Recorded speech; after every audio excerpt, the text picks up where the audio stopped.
உங்கள் தங்க நகையை அதிக விலைக்கு விற்கவும் மற்றும் அடகில் இருக்கும் தங்க நகையை மீட்டெடுத்து அதிக விலைக்கு விற்கவும் உடனே அணுகவும் பிரைம் கோல்டு ஹப் 9840551787. இந்த நேரத்துலலாம் கடன் வாங்கினா அதை அடைக்கவே முடியாது அப்படின்னு ஒரு சில பேர் சொல்றாங்கல்ல. அது எந்த அளவுக்கு உண்மை? திங்கட்கிழமை குரு ஓரையில் போய் வாங்கிட்டாங்கன்னா கடனை அடைப்பது ரொம்ப ரொம்ப கஷ்டம். வியாழக்கிழமையில் வந்து பார்த்தீங்கன்னா காலையில் சரியாக ஒரு 9 மணிக்கு மேலே கடன் வாங்கினா சிக்கலில் மாட்டிக்கலாம். அப்படியே சிக்கி தவிப்பாங்க. ஏன்னா வாங்கிட்டு என்னால் என்ன பண்ணுன்னு தெரியல. ஸோ அப்போ என்ன பண்ணணும், செவ்வாய்க்கிழமை காலையில் 6 to 7 இவங்க காலையில் எழுந்திரிச்சு குளிச்சுட்டு செவ்வாய் ஓரையில் கடனுக்காக பணம் எடுத்து வைக்கிறது இவங்க லைஃப்பில் கடனை அடைப்பதற்கான ஒரு படிக்கட்டாக அமையும். நான் உங்கள்கிட்ட வந்து கடன் கொடுக்கணும் வர்றேன், ஒரு வட்டியாச்சும் கட்டணும் அப்படின்னு பார்த்தா கரெக்டாக செவ்வாய்க்கிழமை எடுத்துக்கணும். செவ்வாய்க்கிழமையில் கரெக்டாக குளிகை நேரத்தில் வந்து நான் உங்களை பார்த்து நான் உங்கள்கிட்ட காசை கொடுத்துட்டேன் அப்படின்னா ஆட்டோமேட்டிக்காக உங்களுக்கு கொடுத்த பணம் உங்களுக்கு வந்து சேர்ந்துடும். உங்களுக்கு கொடுக்க வேண்டிய அத்தனை விதமான பணங்களும் கொடுப்பதற்கான வழிமுறைகள் எனக்கு கிடைக்கும். ஹோம் லோன் எடுக்கலாமா, லோன்ல வீடு வாங்கலாமா வாங்கக்கூடாது? ஹோம் லோனுங்கிறது பிரச்சனை கிடையாது. அந்த லோனை வாங்கக்கூடிய நபருடைய தசாபுத்திகள் எப்படி இருக்கு. கண்டிப்பாக வீட் லோன் வாங்குறதுக்கு முன்னாடி நம்ம விருதுநகர் மாவட்டத்தில் அருப்புக்கோட்டை இருக்குது, அங்கே பூமிநாதர் கோவில் இருக்குது. அங்கே போய் பூமிநாதரை போய் வியாழக்கிழமை போய் பார்த்து இவங்க என்னுடைய வீடை என்னை காப்பாற்றி கொடுங்க அப்படின்னு சொல்லி அவங்க சில ஃபார்மேட் இருக்குது. இந்த ஒரு தெய்வத்தை மட்டும் வழிபட்டீங்கன்னா போதும், உங்கள் வாழ்க்கையில் அந்த எந்த பிரச்சனையுமே வராது அப்படின்னா அது எந்த தெய்வ வழிபாடு? நம்மளுடைய சுவாமி மலையில் உள்ள முருகனை வந்து இவங்க கரெக்டாக அனுஷ நட்சத்திரம் வருநாளில் போய் ஆதன் ஆன்மீகம் நேயர்களுக்கு ஷாம்லாவின் அன்பு கலந்த வணக்கங்கள். நம்ம ஆதன் ஆன்மீகத்துல ஆன்மீகம் சம்பந்தப்பட்ட பல கேள்விகளுக்குமே தினம்தோறும் ஒவ்வொரு வகைகள்ல பதில்களை பார்த்துக்கிட்டு அந்த வகையில இன்னைக்கு நம்மோடு ஜோதிட சக்கரவர்த்தி DJ சுந்தரபாண்டியன் அவர்கள் இணைஞ்சிருக்கிறாரு. நிறைய விஷயங்களை கேட்டு தெரிஞ்சுக்கலாம். வணக்கம் சார். வணக்கம் மேடம். எப்படி இருக்கீங்க? நல்லா இருக்கேன். நீங்க நல்லா இருக்கீங்களா? நானும் நல்லா இருக்கேன் சார். கடன் அப்படிங்கிற ஒரு விஷயம் இப்ப நிறைய பேர்கிட்ட இருக்கு சார். நானும் கடன் வாங்கிட்டேன், ஆனா இப்ப வரைக்கும் என்னால அந்த கடனை அடைக்க முடியல அப்படின்னு நிறைய பேருடைய குறையா இருக்கு. இந்த நேரத்துல எல்லாம் கடன் வாங்கினா அதை அடைக்கவே முடியாது அப்படின்னு ஒரு சில பேர் சொல்றாங்கல்ல சார். அது எந்த அளவுக்கு உண்மை? உண்மையாவே எந்த நேரத்துல கடன் வாங்கினா அதை அடைக்கவே முடியாது சார்? அதாவது பொதுவாகவே வந்து பார்த்தீங்கன்னா கடன் பெற்றான் இலங்கை வேந்தன். அவர் கலங்கின கலக்கம் வந்து நம்மளுடைய வாழ்க்கையில் மறக்கவே முடியாது. அவர் மிகப்பெரிய சிம்மாசனத்தில் அமர்ந்து அத்தனை வரையும் கண்ட்ரோல் பண்ணவர். அவர் ஒரே ஒரு சின்ன கடன் அப்படிங்கிற விஷயத்தில் தான் தன்னை வந்து டோட்டலாகவே இழந்தார். அதே மாதிரி தான் நம்மளுடைய 12 ராசி நேயர்களுமே அவங்களுக்குன்னு ஒரு தனி தன்மை உண்டு, அவங்களுக்குன்னு தனி திறமைகள் உண்டு. ரொம்ப கம்பீரமாக வாழ்வாங்க, ஒரு வார்த்தையை சொன்னால் கரெக்டாக இருக்கணும்னு ஆசைப்படுவாங்க, எல்லாமே செயல்படுவாங்க. ஆனால் அவங்க எப்போ ஒரு இடத்துல போய் கடன் வாங்கிட்டாங்கன்னா அந்த கடன்காரன் வருவானோ வருவானோ வருவானோ அந்த நாட்களை நினச்சி அவங்களுடைய செயல்பாடுகளில் நிறைய விஷயங்களை இழக்கிறாங்க. அவங்களுடைய தன்னம்பிக்கை இழந்துடுறாங்க, அவங்க செய்கின்ற வேலையை இழந்துடுறாங்க, தொழிலை இழந்துடுறாங்க. ஸோ எல்லா விதமான இழப்புகளுக்கும் மிகப்பெரிய காரணமே கடன் தான். அதே போல் எல்லா விதமான நோய்களுக்கும் மிகப்பெரிய காரணமே கடன் தான். இந்த ரெண்டும் சேர்ந்துச்சுன்னா மனுஷனும் என்ன பண்ணணும்னா, எப்படி மெழுகுவத்தி பிரகாசமாக நம்மளுக்கு எல்லாருக்கும் கொடுக்குற மாதிரி கொடுத்துட்டு திரும்ப டோட்டலாகவே இல்லாமல் போயிடுதோ அதே மாதிரி தான் நம்மளுடைய வாழ்க்கையில் கடன் ஒரு மனிதனுக்கு எவ்வளோ தூரம் வந்துருச்சோ அந்த அளவுக்கு லாக் ஆகுது. ஸோ மெயினாக அந்த கடன் வாங்கிறது அப்படிங்கிறது வந்து பார்த்திங்கன்னா குரு ஓரையில் கேதுவோடைய சஞ்சாரம் செய்யும்பொழுது வாங்கக்கூடாது. அதே போல் நம்மளுடைய திங்கக்கிழமையில் கரெக்டாக வந்து பார்த்திங்கன்னா குரு ஓரையில் வாங்கக்கூடாது. திங்கக்கிழமை குரு ஓரையில் போய் வாங்கிட்டாங்கன்னா கடனை அடைப்பது ரொம்ப ரொம்ப கஷ்டம். அதே போல் நம்மளுடைய வியாழக்கிழமையில் வந்து பார்த்திங்கன்னா காலையில் சரியாக ஒரு 9 மணிக்கு மேலே கடன் வாங்கினா சிக்கலில் மாட்டிக்குவாங்க. அப்படியே சிக்கி தவிப்பாங்க. ஏன்னா வாங்கிட்டேன் என்னால் என்ன பண்ணுன்னு தெரியலன்னு. ஏன்னா இப்போ அந்த கடன் நம்ம எப்போ வாங்குவோம், நம்மளுடைய சூழ்நிலை ஒன்று நம்மளுடைய ஆசைகள் தூண்டும் போது கடன் வாங்குவோம். இப்போ தான் தேடி கொடுக்குறாங்க, உங்களுக்கு இந்த ஆஃபர் அந்த ஆஃபரும் கொடுக்குறாங்க, ஃபோனை வாங்குங்க, 100 ரூபா கட்டுங்க ஃபோனை கொடுத்துறேங்காங்க. அப்போ நம்மளுடைய ஆசையை தூண்டுறாங்க. ஸோ அந்த ஆசையை தூண்டும் போது கடன் வாங்கிடுவோம். ஆசையை தூண்டும் போது நம்ம ஏதாவது நேரங்காலம் பார்ப்போமா? எதுவுமே பார்க்க மாட்டோம். நமக்கு தேவை வருதப்பா, நம்ம அப்புறம் பார்த்துக்கலாம் அப்படிங்கிற ஒரு முடிவு எடுக்கும்போது மாட்டிக்கிறோம். அதுக்கடுத்து வந்து பார்த்திங்கன்னா நம்ம தவிர்க்க முடியாத ஒரு சிக்கல்களை மாட்டிக்கிறோம். ஸோ சிக்கலில் மாட்டும் போது எப்போயாச்சும் நம்ம வந்து அது ரிலீஸ் ஆகுதுன்னு பார்ப்பாங்க. ஸோ அந்த நேரங்களில் என்ன பண்ணுறாங்க, கடன் வாங்கிறாங்க. ஸோ அப்போ சிக்கலில் தவிக்கும் போதும் ஆசைகளை தூண்டும் போது தான் மெயினாக அதிகமாக கடன் வாங்குறாங்க. ஸோ இந்த இவங்க வந்து நேரங்காலங்கள் பார்க்குறதே கிடையாது. ஆனால் முடிஞ்சளவு இவங்க குரு ஓரையில் அதே போல் வந்து பார்த்திங்கன்னா வியாழக்கிழமையில் கடன் வாங்காமல் இருப்பது ரொம்ப ரொம்ப நல்ல விஷயம். வாங்கிட்டாங்கன்னா எவ்வளோதான் முயற்சி எடுத்தாலும் அவங்களால கட்ட முடியாது, கொஞ்சம் லாக் ஆவாங்க அப்படிங்கிறத பார்க்கணும்.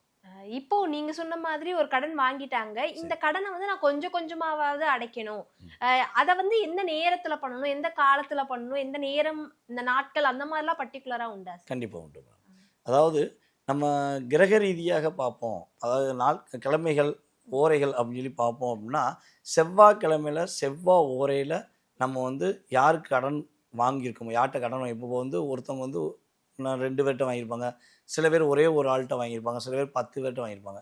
ஸோ அப்போ என்ன பண்ணணும், செவ்வாய்க்கிழமை காலையில் 6 to 7 இவங்க காலையில் எழுந்திரிச்சு குளிச்சுட்டு இவங்களுக்கு எந்த தெய்வத்தை ரொம்ப பிடிக்குமோ, இவங்க குலதெய்வமாக இருந்தாலும் சரி, அவங்களோட இஷ்ட தெய்வமாக இருந்தாலும் சரி, இல்லை அவங்க வீட்டு பக்கத்தில் ஒரு தெய்வமாக இருந்தாலும் சரி, அந்த தெய்வத்திட்ட போய் மனசார போய் உட்காந்து ஒரு 10 நிமிஷம் பிரார்த்தனை பண்ணிவிட்டு இவங்க அந்த ஒரு ஒயிட் பேப்பர் எடுத்து அந்த பேப்பரில் அவங்களுடைய கடன்காரங்களுடைய பேரெல்லாம் எழுதணும். பேரை எழுதிட்டு மனசார வேண்டி எழுதி வச்சுட்டு வீட்டுக்கு வந்துடணும். வீட்டுக்கு வந்துட்டு அடுத்த வாரம் செவ்வாய் ஓரையில் கரெக்டாக செவ்வாய்க்கிழமை செவ்வாய் ஓரையில் அந்த பேப்பர் இருக்குது பார்த்தீங்களா, அந்த பேப்பரில் இவங்களால் எவ்வளோ பணம் எடுத்து வைக்க முடியுமோ, கடனுக்காக பணம் எடுத்து வைக்க முடியுமோ அந்த பணத்தை அவங்க எடுத்து வைக்கணும். செவ்வாய் ஓரையில் கடனுக்காக பணம் எடுத்து வைக்கிறது இவங்க லைஃப்பில் கடனை அடைப்பதற்கான ஒரு படிக்கட்டாக அமையும் உறுதியாக. ஸோ அதே போல் வந்து பார்த்திங்கன்னா இன்னொரு விஷயம், இப்போ நான் உங்களோட கடன் வாங்கியிருக்கேன்னா கரெக்டாக செவ்வாய்க்கிழமை குளிகை நேரம் சொல்லி பார்க்கணும். நான் கடன் கொடுக்குறதா இருந்தால் உங்கள்கிட்ட எடுத்து வைக்கிறது செவ்வாய் ஓரையில் செவ்வாய்க்கிழமை எடுத்து வைக்கிறது. நான் உங்கள்கிட்ட வந்து கடன் கொடுக்கணும் வர்றேன், ஒரு வட்டியாச்சும் கட்டணும் அப்படின்னு பார்த்தா கரெக்டாக செவ்வாய்க்கிழமை எடுத்துக்கோங்க. செவ்வாய்க்கிழமையில் கரெக்டாக குளிகை நேரத்தில் வந்து நான் உங்களை பார்த்து நான் உங்கள்கிட்ட காசை கொடுத்துட்டேன் அப்படின்னா ஆட்டோமேட்டிக்காக உங்களுக்கு கொடுத்த பணம் உங்களுக்கு வந்து சேர்ந்துடும். உங்களுக்கு கொடுக்க வேண்டிய அத்தனை விதமான பணங்களும் கொடுப்பதற்கான வழிமுறைகள் எனக்கு கிடைக்கும். ஆமாம், நம்ம என்ன தொழில் பண்ணுறோமோ தொழிலில் ஏதாவது ஒரு வாய்ப்பு வரும், வேலையில் ஒரு வாய்ப்பு வரும், அதன் மூலமாக என்ன பண்ணலாம், நம்ம வந்து கட்டாயமாக உங்கள்கிட்ட திரும்ப வந்து கொடுக்க வேண்டிய அத்தனை விதமான பணத்தையும் கொடுக்க முடியும். இது வந்து 9 வாரங்கள் இவங்க தொடர்ந்து செய்யணும். ஒன்று 9 வாரம் செவ்வாய்க்கிழமை குளிகை ஓரையில் செய்யணும். இல்லைங்க நான் வாரம் வட்டி கட்டினா தான் அதை செய்ய முடியும், நான் மாதத்துக்கு ஒருக்க வட்டி கட்டுறேனே அப்படின்னா 9 மாதங்கள் செய்யணும். 9 மாதங்கள் செவ்வாய் ஓரையில் குளிகை நேரத்தில் வந்து கரெக்டாக யார்ட்டெல்லாம் கடன் வாங்கியிருக்குமோ அவங்களுக்கெல்லாம் போய் கரெக்டாக போய் பணத்தை கொடுத்தா, ஒன்று தேடி போய் கொடுக்கணும், இல்லாட்டி அண்ணன் இத்தனை மணிக்கு கரெக்டாக வாங்கினேன் என் இடத்துல வந்து பணத்தை வாங்கிக்கோங்க, எது நினச்சிக்கிறாங்க அதுக்கடுத்து நான் கிளம்பிடுவேன் அப்படின்னு சொல்லி யாரெல்லாம் வர்றாங்களோ முடிஞ்சளவு அவங்களுக்குலாம் இவங்க கரெக்டாக பணத்தை கொடுத்துட்டாங்கன்னா இவங்க கடன் பிரச்சனை வந்து கட்டாயமாக எவ்வளோ பெரிய கடன் இருந்தாலும் சரி, மனசார இறை வழிபாடு இவங்க செய்கிற நம்பிக்கை, இந்த ரெண்டுமே என்ன ஆகும், இவங்க ரிலீஸ் ஆகி வர்றதுக்கான ஒரு மிகப்பெரிய ஒரு வாய்ப்பாக இருக்கும் அப்படிங்கிறது உண்மை. அதுக்கடுத்து இன்னொரு விஷயமும் பண்ணலாம். அனுஷ நட்சத்திரம் வருங்க, அஸ்வினி நட்சத்திரம், அனுஷ நட்சத்திரம், இந்த 2 நட்சத்திரங்களும் செவ்வாய்க்கிழமை வருதான்னு சொல்லி பார்க்கணும். ஒவ்வொரு மாதமும் நட்சத்திரங்கள் வரும், ஆனால் என்னென்னா அஸ்வினி நட்சத்திரம் செவ்வாய்க்கிழமை வருதான் பார்க்கணும், அல்லது அனுஷ நட்சத்திரம் செவ்வாய்க்கிழமை வருதான் பார்க்கணும்.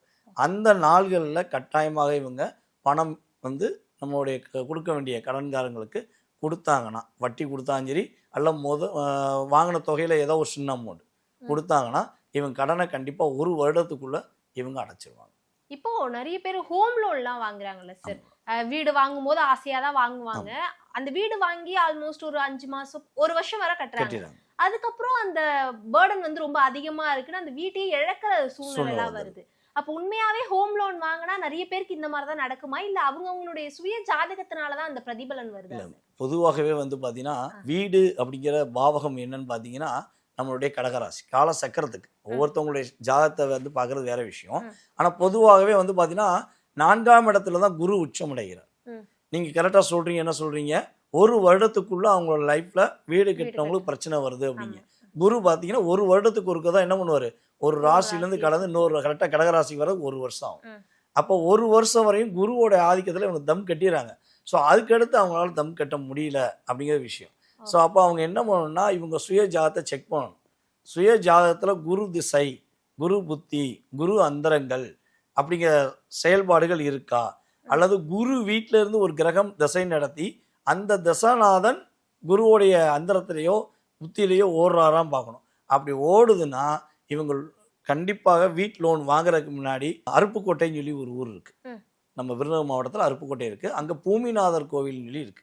நம்ம அதாவது வாஸ்து சம்பந்தப்பட்ட விஷயங்கள், இப்படி லோன் கட்ட முடியாத நபர்களுக்கு ஒரு வீடை பாதுகாத்துக்கொள்ள, தான் இருக்கிற வீடை பாதுகாத்து கொள்ளக்கூடிய ஒரு அற்புதமான ஸ்தலம் தான் நம்மளுடைய பூமிநாதர். அங்கே போய் பூமிநாதரை போய் வியாழக்கிழமை போய் பார்த்து, இவங்க என்னுடைய வீடை என்னை காப்பாற்றி கொடுங்க அப்படின்னு சொல்லி அவங்க சில ஃபார்மெட் இருக்குது, அந்த ஃபார்மெட் படி கரெக்டாக போய் வழிபாடு செஞ்சாங்கன்னா, ஃபார்மெட்டாக பரிகாரம்லாம் கிடையாது, இது வழிபாடு தான். ஸோ அந்த வழிபாடு சம்மந்தப்பட்டதை கரெக்டாக இவங்க ஃபாலோ பண்ணாங்கன்னா இவங்க இருக்கிற வீடை தக்க வச்சுக்கொள்ளலாம். அதை கெட்டுவதற்கான ஒரு வழிமுறைகள் இவங்களுக்கு கண்டிப்பாக கிடைக்கும். ஸோ அந்த கோயிலுக்கு போகிற விதங்கள் என்ன செய்யணுங்கிறத மட்டும் நம்முடைய வாடிக்கையாளர்கள் நம்ம கீழே உள்ள நம்பருக்கு கேட்டாங்கன்னா கண்டிப்பாக நம்ம சொல்லலாம். இப்போ சொல்லுங்க சார், உண்மையாவே வந்து ஹோம் லோன் எடுக்கலாமா, லோன்ல வீடு வாங்கலாமா வாங்கக்கூடாதா சார்? அதுவும் ஒரு விதமான கடன் தான். ஆமாம், அந்த கடனை வந்து நம்ம தொடர்ந்து நம்ம லைஃப்ல ஜேர்னி ஆயிட்டே தொடர்ந்து வந்துகிட்டே தான் இருக்கும். அப்போ அது ஆல்மோஸ்ட் ஒரு 10ல இருந்து 20 வருஷம் பக்கம் நம்ம கூடயே இருக்குதுன்னும் போது அந்த விஷயத்துல இறங்கலாமா இறங்க கூடாதா சார்? இல்லை, நான் என்ன சொல்ல வரேன்னா கண்டிப்பாக ஹோம் லோன் வாங்குறது தப்பு கிடையாது. அந்த தசா புத்திகள் எப்படி இருக்குங்கிறத ஃபர்ஸ்ட் செக் பண்ணிக்கணும். யார் பேரில் நம்ம வந்து வீடு கட்டுறோமோ அவங்களுடைய தசா புத்திகள் எப்படி சொல்லி பார்த்துக்கணும். இன்னொரு விஷயம் வந்து பார்த்தீங்கன்னா 20 வருஷம் போட்டு கடன் வாங்கினவங்க 5 வருஷத்தில் கட்டினவங்களும் இருந்திருக்காங்க. கட்ட முடியாமல் வீடை விட்டுட்டு போனவங்களையும் நம்ம பார்க்குறோம். ஹோம் லோன் போட்டு கட்டி 5 வாங்கினேன், லோன் வாங்கினேங்க, நான் 5 வருஷத்துல என்னுடைய பணத்தை நான் திரும்பி கொடுத்துட்டேன், வீடு எனக்கு என் பேரில் வந்துருச்சு அப்படி சொல்கிற நம்ம நேர்களையும் பார்க்கும். ஸோ அப்போ ஹோம் லோனுங்கிறது பிரச்சனை கிடையாது. அந்த லோனை வாங்கக்கூடிய நபருடைய தசாபுத்திகள் எப்படி இருக்குது, அவர் கட்டக்கூடிய வீட்டுடைய வாஸ்து எப்படி இருக்குங்கிறத நம்ம செக் பண்ணிட்டோம்னா கண்டிப்பாக என்ன பண்ணலாம், வீடு வாங்கலாம், வீடு கட்டலாம். கடனை பத்தி இவ்வளவு விஷயங்கள் பேசுறோம் சார். கோல்ட் லோன் அப்படின்னு ஒரு லோன் இருக்கு சார், அதுவும் கடன் தான். இப்ப வரைக்கும் நம்ம வீட்டுல ஏதாவது ஒரு பிரச்சனை, ஏதாவது காசு வேணும்னா முதல்ல நம்ம கையில இருக்கிற நகையை எடுத்துட்டு போயிட்டு தான் வைக்கிறோம். நகை அப்படின்னாலே சுப விஷயம்னு சொல்லுவாங்க, லக்ஷ்மி கடாட்சம்னு சொல்றாங்க. அதை எடுத்துட்டு போயிட்டு நம்ம கடனுக்காக பயன்படுத்துறோம்ல சார், அதனால நம்மளோட வாழ்க்கையில ஏதாவது பிரச்சனைகள் அந்த மாதிரி வருமா சார்? அதாவது பொதுவாக வந்து பார்த்தீங்கன்னா சுக்கிரன் அப்படிங்கிறது தான் நம்ம வந்து நகையாக ஃபஸ்ட்டு எடுத்துக்கிறோம். பெரிய நகை வந்து குரு, ஆனால் சுக்கிரனை தான் ஃபஸ்ட்டு எல்லாருக்கும் மைண்டில். மகாலட்சுமி அது யார், நம்முடைய சுக்கிரன் தான். ஓகேவா? அப்போ நம்ம வந்து என்ன பண்ணுறோம், பெண் நகையை அதிகமாக பயன்படுத்துறது யார், பெண்கள் தான். சுக்கிரன் தான் பெண்கள். ஸோ அதனால தான் என்ன பண்ணுறோம், சுக்கிரன்னாலே நகை அப்படின்னு மைண்டுக்கு வந்துடுது. ஸோ அப்போ அப்படிப்பட்ட நகையை கொண்டு போய் அடமானம் வைக்கிறோம். இந்த நகையை வந்து நாங்கள் வந்து பார்த்திங்கன்னா ஜோதிட ரீதியாக சில விஷயங்களுக்கு நகையை கொண்டு போய் அடமானம் வைங்கன்னு சொல்லுவோம். எப்படின்னா, ஆமாம், கிரக ரீதியாக என்கிட்ட ஜாதம் பார்த்த நேர்களுக்கு தெரியும். நம்ம சொல்லுவோம், கிரக ரீதியாக இந்த கிரகம் உங்களை டச் பண்ணுது, அதனால் பாப்பா பேரில் போய் நகையை அடமானம் வச்சுட்டு வாங்க, பேங்க்ல கவர்மெண்ட் பேங்க்ல போய் வைங்க, சில விஷயங்கள் சொல்லி இந்த மாதிரி நீங்கள் நகையை பாதிப்புக்கு கூட நகையை அடமானம் வைக்க சொல்கிறோம். அது தப்பு கிடையாது.